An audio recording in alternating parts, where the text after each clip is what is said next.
From the Offices of Curriculum and Instruction in collaboration with Instructional Technology, we present English RLA Grammar Time.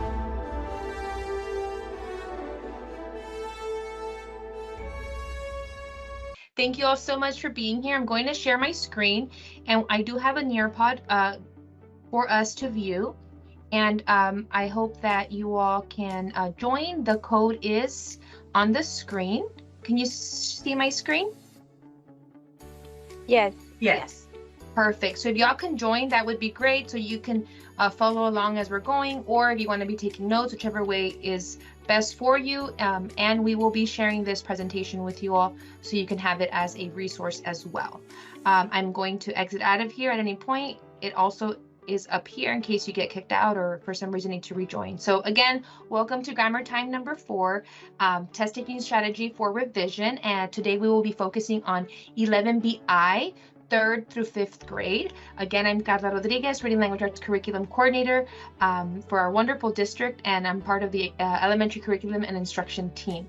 So I'm really excited because, well, I'll tell you that on the next one. But today our focus again is 11BI. And what this TEK says is that the 11BIs develop drafts into a focused, structured, coherent piece of writing by, specifically, the I component is organizing with purposeful structure, including an introduction and a conclusion. 3rd, 4th, and 5th grade are pretty much the same. The only difference is that in 4th and 5th grade, we add the word transitions. They assess the students literally with what transition can be added at the beginning of. We see that in 4th and in 5th. We will not see that in 3rd. Now, don't confuse that with ECR. ECR, the students are encouraged to use transitional words when writing. So that's where it gets a little tricky, but the rule of thumb to remember here is that the students will not be assessed on the actual revising as in 3rd grade as far as transitions. But other than that, they will be assessed in 3rd through 5th is organizing a purposeful structure with the intro and the conclusion. And I want you to keep that in mind, because when you read that, what comes to mind? So think about when you're writing an essay, think about the flow, think about your topic, right? And that's really what revision is, the topic, keeping in mind and collecting what is it talking about, and that will hopefully help you make those connections with your students as far as what the answer might be, right? So again, today's TEK is 11BI, and I did want to go over our district data for benchmark 2, which is our 2023 release. In 3rd grade, we had 1 question. In 4th, we had 3, and in 5th, we had 1. In 5th grade, they did do a little bit better on it, so we're proud of that work. So great job to our 5th grade teachers. And the reason I picked this TEK was, 1, again, this is why I was excited, because this pretty much culminates that we have pretty much provided a video for each revision TEK. So I'm really excited about that. And also, because if you see 3rd and 5th, well, it was only tested once, but in 4th, it was tested 3 times, including from 2021. So in my mind, I thought, you know what, maybe, again, this past year was pretty much the first year, quote unquote, that revision and editing were in 3rd and 5th. So it could be a TEK that we can see more throughout, you know, maybe this year's test or so on and so forth. But if they understand what I'll explain today, when we've explained in the previous grammar times, revision is, what are we talking about? The revision paper, because again, it's a coherent piece of writing, the introduction, the conclusion, and when you're writing, you stick to a topic and your details is what describes your paper. So that's what our training will be about today. And I want you to think about for 1 second, read the TEK below and analyze the way the question is being asked. What misconceptions have you noticed students have when addressing these types of questions? So again, the TEK is 11BI, organizing with purposeful structure, including an introduction and a conclusion. In 4th and 5th, transition is included. Okay, so think about that. And then look at the question, how it's asked. Daisy wants to add a closing sentence to the 3rd paragraph, sentences 11 through 16. Which sentence could best be added after sentences 16 to help close this paragraph? So for a second, if you can, on the chat box, write down maybe some words or think about, what do you think the misconceptions might be? Or we can even open up our mics. I don't mind. I love the the dialogue back and forth. If you all want to unmute your mic and let me know what words you think students have misconceptions with, I would love to hear that.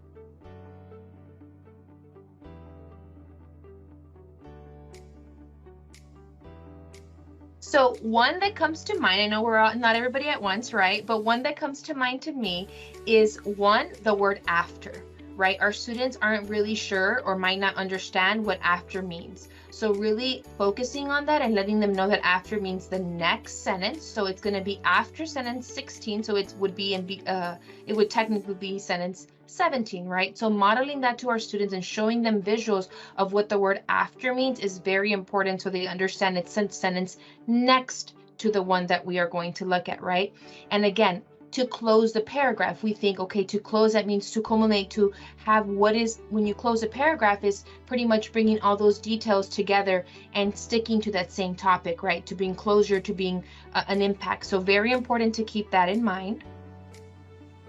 And all that brings me to this. When you're writing a paragraph, remember your first sentence has to do with, or what you're introducing is your topic. And then you describe details that support that sentence. So keeping in mind the who, the what, and the where. Why? Because when you're writing a paragraph, you're going to talk about a specific topic and then describe those details. So these three steps, who, what, and where, describe details. Why? Because you're telling me what it is that you want me to know about something, right? So keeping that in mind, the next thing that we'll look at is identifying a strategy for revising and editing. There are many acronyms, many different things that we have seen, but I'm going to keep using the one for ARMS. The A is for add, R is remove, M is for move, and S is for substitute, right? So what are we expected to do? If we go back to the question, it says here, Daisy wants to add a closing sentence. So I know that I need to add something that makes sense with what the topic or what that paragraph is talking about. So the details have to connect to the overall meaning of that paragraph. So ARMS is the strategy that we will be using. And I also wanted to point out that on Cambium, these are the 4 colors that are used for highlighting. And the reason I'm bringing in some of the test prep is because some of the feedback that we got was we want to see it more how it would look like, you know, when the students take the test online. So I think it's really important to know the colors that are available, because these are the colors that you can use with your students to practice highlighting and, you know, analyzing information. So we go on, and I put we do's because we're going over 2 problems today, and we want to do them together, right? And I make it as interactive as possible. So ideally it would be an I do, we do, you do, right? But today we're going to start with the we do. And the first step is to identify the type of passage. Super important for your students when they get to the revision part, that they want to know that it's revision. And how do you know? The format of the passage. There's parentheses with numbers. I saw a student you know, really excited doing all their reading strategies or hashtags and, you know, all the stuff their teacher had taught them, but for this it's not needed, right? Because they're not really assessing the specific comprehension, but versus, you know, sentence structure and order and does it make sense? So the strategies that are done in reading are not necessarily done in revising and editing, right? So we don't want your students confused on that aspect. So they must be able to identify within the first intro paragraph. It is the most important paragraph in a revision passage because it gives you pretty much the central idea of this paper. So if you read this first one, it says Daisy wrote this paper to argue that people should not bring their dogs into restaurants. Again, so what is this paper about? Daisy writing a paper about dogs who should not be in restaurant. The word argue is crucial because she's going to give reasons, details that support why dogs should not go to restaurants. And then we make a connection to revision. We know that this is revising. So really important. Again, I use the colors that our students will have available during the Cambium, right? So once you're here, again, identifying that it's a revision, identifying the format, we know it's a revision story, reading the title, make meaning, restaurants are not for dogs, that completely connects immediately to this intro paragraph, right? That Daisy doesn't think dogs should be in restaurants. So again, all the details are going to be supported by or are talking about that why dogs should not be in restaurants. Again, always focus on the intro and make meaning of that with your students. Again, dogs should not bring I made a mistake there. People should not bring dogs to restaurants, right? So again, that is what the topic of this paper is. So why the topic? Because of the details that we need to connect, whether it's in your intro, your conclusion, the middle, wherever it is that they're asking you. So this is an interactive slide. And here I want to point out that this is a step, and I did model this strategy in the grammar time number 2, I believe, that I modeled. And I'm bringing it back because there's nothing, it's very centralized as far as the same process. So identifying the question, right? We have to read and understand the question. Identify where you will be looking. So Daisy wants to add a closing sentence to the 3rd paragraph, sentence set 11 through 16, which could best be added after sentence 16 to help close the paragraph. So super important, right? I want to highlight that we want to use after. Wait, let me get a darker color. Sorry about that. We want something after, and I would tell my kids, please put an arrow, because I know it's after what sentence, boys and girls? Sentence 17. Perfect. And we're going to add a closing sentence to that 3rd paragraph. So identifying where you will look, 3rd paragraph, I'm going to add after sentence 17. And then I would have my students identify that in writing, because what do they have the day of the test? They have a sheet of paper, right? That's really all they have. So we want to make sure that they are doing their strategies as best as they can. Now, there's might be some students who don't need it, and that's okay. But for those that do, to keep them focused, I would definitely make sure to be consistently practicing that with them. So we're going to add after sentence 16. Let me make this a little bit bigger. We're there. Okay, and now we're going to read. We've identified where, and we're going to add. So now let's read. And it's super important to read the sentences before and after, because it gives you context of what's being described, right? So step 2 is read the paragraph or sentences, identify who and what the paragraph is talking about. Again, think about coherent structure, details that have to do with that paragraph. So the sentence that we are looking at is after sentence 16. But we're going to read before to get context. So secondly, dogs can have bad days just like humans. Okay, who are we talking about there? All right, we're talking about dogs. What about the dogs? Well, they have bad days. Okay. They have bad days. Okay, so I know we're talking about dogs and having bad days. The next sentence, a dog may not want to be around strangers. Who are we talking about? A dog. And what about this dog? Well, they don't like being where? Around strangers. So boys and girls, what are we thinking about? Okay, we're describing dogs, and she's giving us reasons of why we should not bring them to restaurants. So we know that they could have bad days, the dogs. We also know that they might not like being around strangers. The next sentence, it might be hungry or tired. Super important for us to help our students identify when they use the word it. Who is it? It is the dog. The dog is it, right? So again, we're talking about the dog. And what about the dog? That it might be hungry. So these are all reasons, they're all details that support that dogs should not go into restaurants. Question 14, it might feel nervous. Who is it? It is a dog, or the dog, right, that they're talking about. And what about the dog? Well, it might feel nervous. So all these are reasons why they should not go into the restaurant. Sentence 15, a restaurant customer or employee could try to pet your dog. Okay, who are we talking about? The dog. And what about the dog? Well, people can try petting it. And boys and girls, if you try petting it, well, could something happen? Yes, something could happen. Maybe the dog might not like it, right?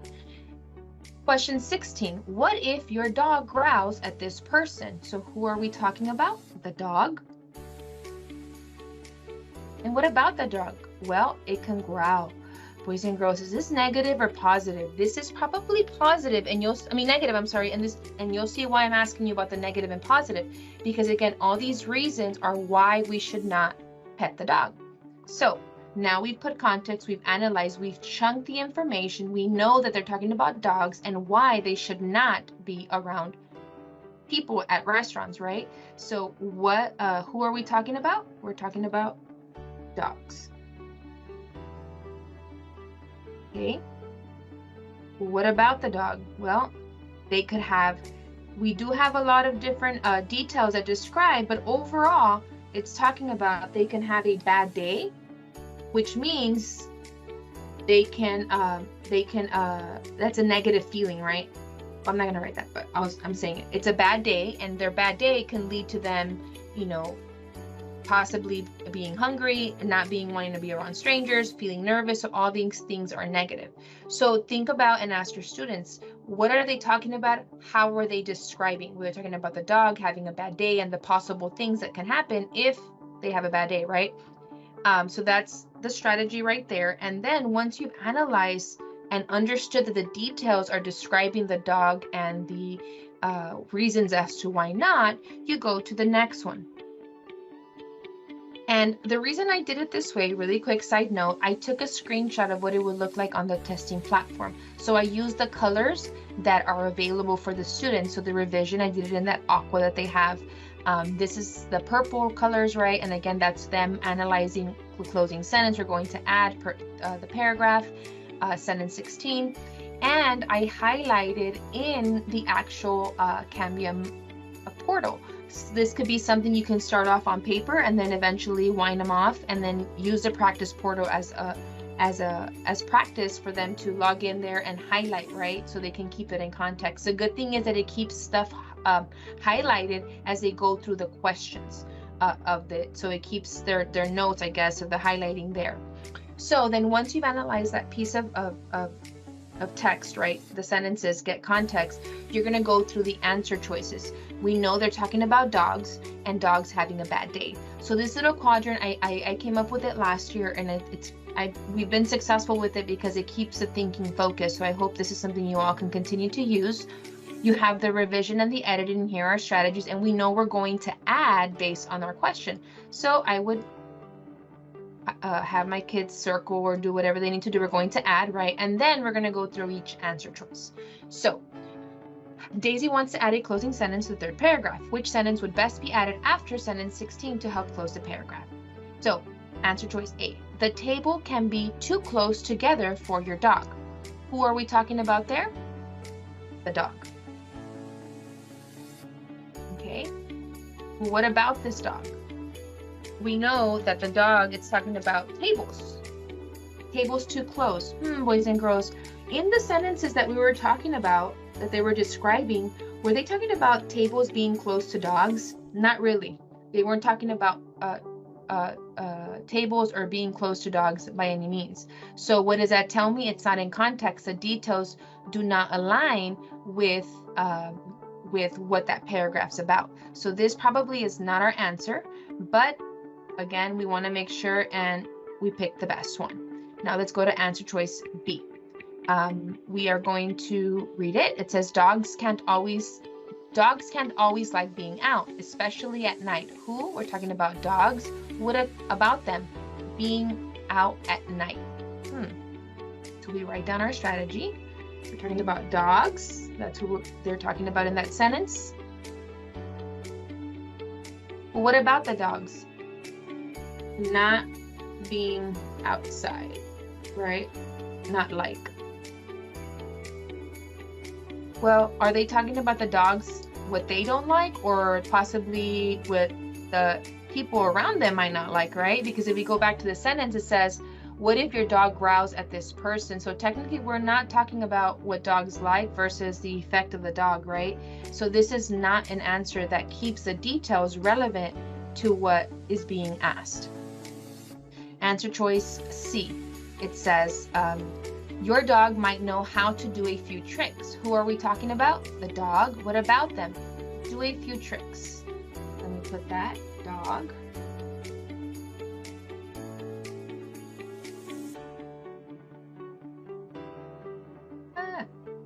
Sorry, technology gets crazy sometimes. So the dog, and what about the dog? They're saying the dog might do a few tricks. Boys and girls, were we talking about the dog doing tricks? We were not talking about, those sentences are not talking about tricks, so it does not add any coherence to what we are talking about. So that cannot be the answer. And the last sentence, it says, this would make everyone feel bad, even your dog. Who are we talking about? The dog. What about that? It would make everyone feel bad. So if you go back to sentence 16, because we have to add it after, what if your dog growls at this person? Ooh, if the dog growls, boys and girls, think about you. If the dog growls at you, well, what happened? Well, you're not going to feel very excited. You're going to feel bad. You're going to feel scared because you feel in some kind of danger, right? So who? Here we're talking about the dog. And think about it. This paragraph describes reasons of why dogs should not be in the restaurant. And does that support it? Yes, because somebody might feel bad, they might feel scared. So this is another reason, another detail that supports why the dogs should not be in a restaurant.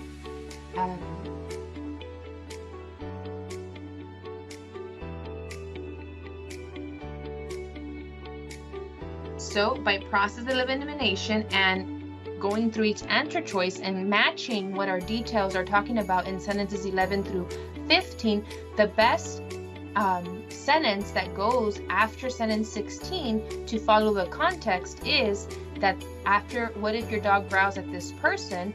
Again, and it is also asking a question. This, referring to the question, would make everyone feel bad, even your dog. So the best answer there is answer choice D.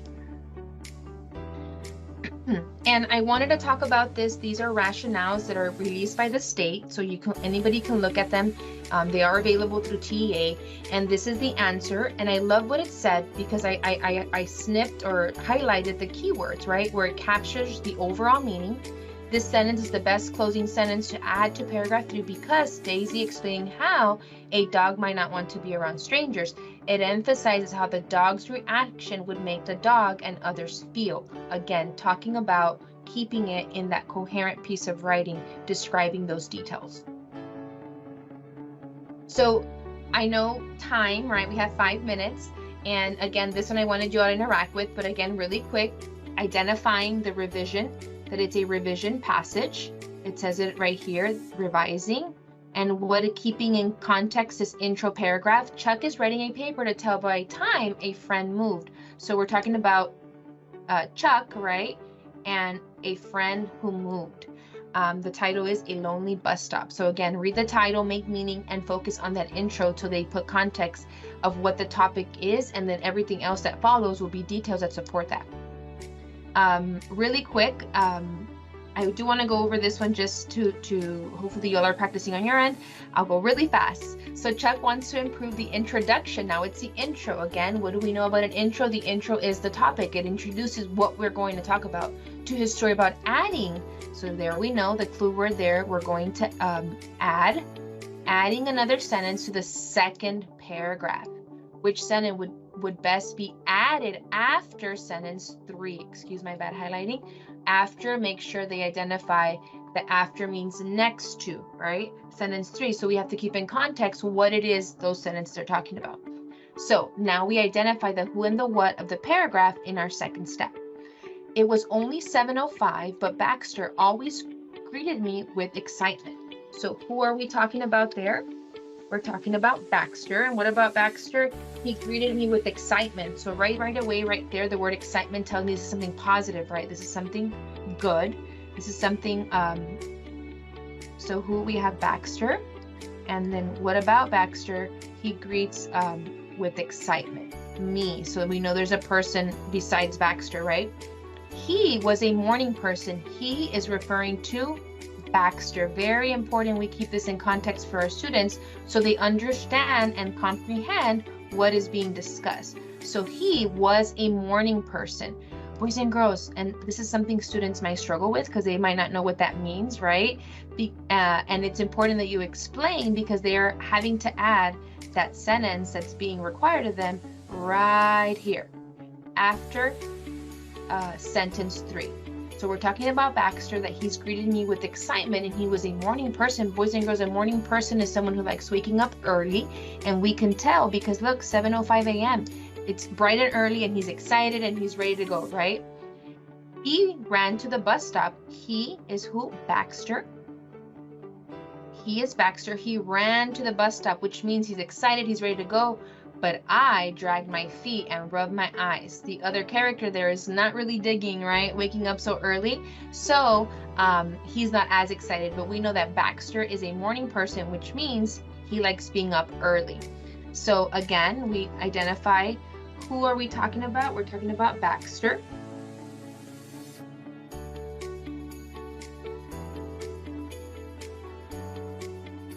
What about Baxter? Well, we know that he's excited when, boys and girls? In the morning. So he's a morning person. Very important that you note the time, right? The 7:05 a.m. to put it into context for them. And where will we be adding our sentence, boys and girls? We will be adding it after sentence 3. So very important that we have our student identify. We chunked it. We know we got context. Now we move on to the answer choices. So again, same process, read, analyze a question. We're adding the strategy the strategy is adding, right? Because it's said to add. So we'll be adding. So we circle our A. So now we go into our answer choices and we connect it. So answer choice A, it says, it is super early. It is super early, but this was the time we had to be at the bus stop to get to school on time. Remember, we have to add after sentence 3. So it's sentence 3 talks about he was a morning person. Are we talking about here again? Who are we talking about? We. So him, both the character and Baxter had to get to the bus stop to get to school on time. Are we talking about running late? Are we talking about not being to school on time?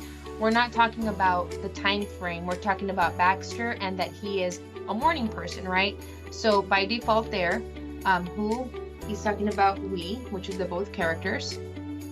And both of those characters, they need to be on time. Again, the paragraph did not talk about them being on time or running late or any of that stuff. So we. So by default, that answer choice is out. We go to answer choice number 2. Baxter almost always wore a gray hoodie and jeans no matter what season of the year happened to be. Who are we talking about there? Baxter. But it's describing what he's wearing, his clothing. Boys and girls, are we talking about what Baxter is wearing? Nope, we are not talking about what he is wearing. We're actually talking about that he's very excited in the morning. He's a morning person, so what he's wearing is out of context. Those details do not match what we are talking about. Answer choice C. My dad is a morning person too, and he always wakes me up with a loud and annoying song. Who are we talking about? My dad. What about him? Wakes me up in the morning with a loud sound. Here, this is a distractor. Why? Because if you notice, it says, who are we talking about? My dad. And they throw in, for our poor babies to confuse them, that my dad is a morning person. But again, keeping it in context, are we talking about the dad? No, we are talking about Baxter. And that is a distractor of why it's super important. And that's why I wanted you all I wanted to point that out, that when it has like he or we or I, you need to make sure you note that with your students and identify who it is that's being talked about, so they keep it in context, and they do that when they're reading, right? So because answer choice C talks about the dad and him being a morning person, that one is incorrect. Yes, it's a morning person thing, but we are not talking about dad. Answer choice D. It says he didn't care that the sun had just come up and that the birds were still singing their daybreak tunes. By he, who are we talking about? He, Baxter. Why? Because remember, Baxter is a morning person. And this one, I feel students did poorly on because I don't think they understood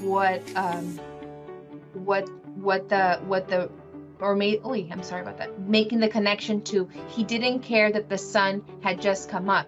That's a positive, right, thing, but I think they understood that it was not a good thing. So he liked seeing the sun come up. He was excited to see it, right?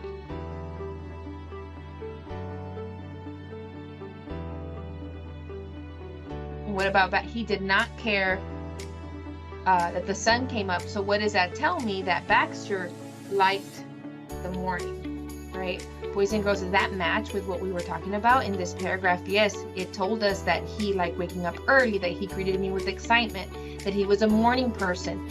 And now let's plug into, remember, we're adding after sentence 3. So we have sentence 3 and it says he was a morning person, right? And let's add answer choice D. He didn't care that the sun had just come up and that the birds were still singing their daybreak tunes. He ran to the bus stop every day. So both of those sentences do connect. They connect because we're talking about him being a morning person and how he didn't care that the sun had just come up. He liked watching that sun, right, and being outside. So the best answer there is D, because we're talking about 1, Baxter, and 2, that he liked the morning. This was a bit of an inference based on the answer choice, but it still connects that he didn't care that the sun had just come up. He was already excited. And again, I love these rationales, and this is the sentence is the best sentence to add after sentence 3 because it improves the introduction of the story by including details, there's that cool word, that help the reader understand that the description of Baxter as a morning person. So super important here, including the details that have to do with the overall meaning of Baxter being a morning person.